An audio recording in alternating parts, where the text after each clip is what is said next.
Michael, 21h minuit sur Énergie, en podcast sur énergie.fr. Bon allez, au niveau les résultats. Alors. PSG Auxerre, donc Paris qui gagne 3-1 ce week-end, Paris toujours relégable, et on parle de plus en plus d'un départ de Michael Landreau, le gardien, à la fin de la saison. Mais par contre, on parle de plus en plus aussi d'un restage de Paoletta.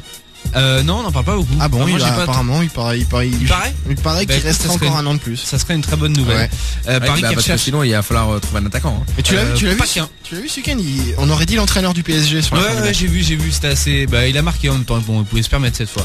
Paris qui recherche donc un remplaçant à Landreau, et ça pourrait être Itange, l'ancien gardien lensois, qui est en ce moment doublure à Liverpool. Ils sont au courant qu'ils ont un gardien chauve qui joue très bien. Jérôme Alonso, ouais, mais c'est sa dernière année, il veut se barrer. Très bien. Et l'ancien entraîneur du PSG aussi, Ali Lodzic, qui avait perdu un procès face à Paris. Alors c'est quand même drôle parce que c'est lui qui attaque, il demande 3,5 millions d'euros d'indemnité et il repart du procès en devant payer 80 000 euros à Paris pour dommages et intérêts. Donc il est pas content du tout, ça c'était il y a un petit bout de temps. Donc maintenant il a décidé d'écrire à Sarkozy directement pour être entendu.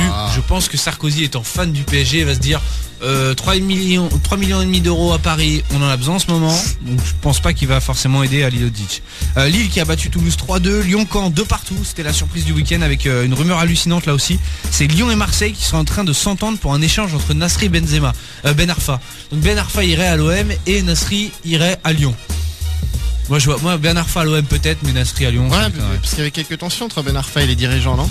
Ouais, surtout avec Alain Perrin. C'est surtout avec Alain Perrin qu'il y a des tensions.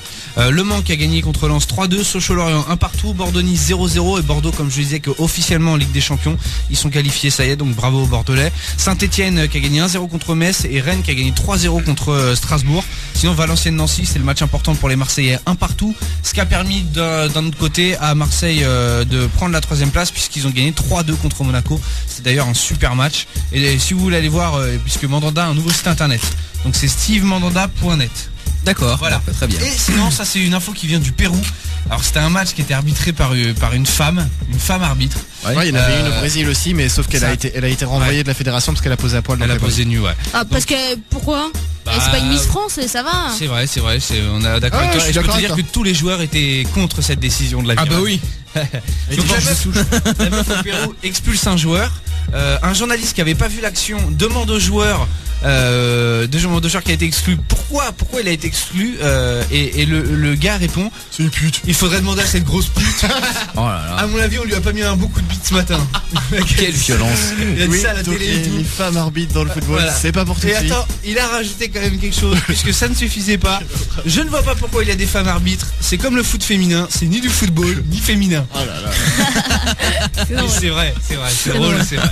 Et sinon une info aussi, alors ça s'est passé en Croatie. Parce qu'avec le Rousse à chaque fois. Et alors sinon, on se disait fini, mais non, à chaque fois il revient. Celle-là j'hésitais d'en parler parce que j'avais pas, il y avait eu une info parmi la brève qui était un peu bizarre et que j'avais pas vérifié. Et en ce moment, il vaut mieux vérifier ce qu'on dit quand on parle de décès. Ouais, surtout. C'est un mec qui se serait fait tacler en Croatie pendant un match. Il a trébuché et en trébuchant, il est allé mettre sa tête dans un panneau en béton.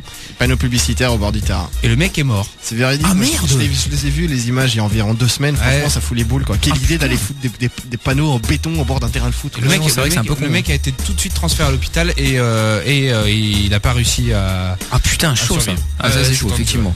Bon, très bien, c'est tout pour les infos foot. Oui, on rappelle surtout cette grande phrase: il faut demander à cette grosse pute. À mon avis, on lui a pas mis un bon coup de bite ce matin. Voilà, et on rappelle également ce gros score, 18ème. 3-1. Le score c'est 3-1. Oui, mais enfin 18ème, le résultat, le classement. 18ème, soit relégation. Et c'est bien que Paris ait mis 3-1 parce qu'au niveau du goal average, ça permet de souffler un peu. Ouais. Pourquoi il râlait le Gwen? À la fin du match, il avait retiré la gueule. À la télé en tout cas, on avait dit tu sais, il gagne enfin, il devrait être content. Non, on dirait qu'il râle. C'est l'habitude. Tu rigoles ou quoi? Le mec il est 18ème, mais oui, mais enfin il vient de gagner, donc il pourrait quand même moi, tu sais, dire il y a encore beaucoup de travail, mais ça va, c'est bien le mec. Il se tait, il a raison, il se tait, et comme il a dit, ouais, on a gagné, c'est bien, mais enfin faut pas s'enflammer quoi. Ouais, parce que là il pourrait s'enflammer justement et plus rien foutre jusqu'à la fin de la saison. C'est ce qu'il veut pas, hein, voilà, c'est pour ça qu'il. T'as raison. Retrouve l'émission sans interdit dans son intégralité sur michael.fm ou tous les soirs dès 20h sur Énergie.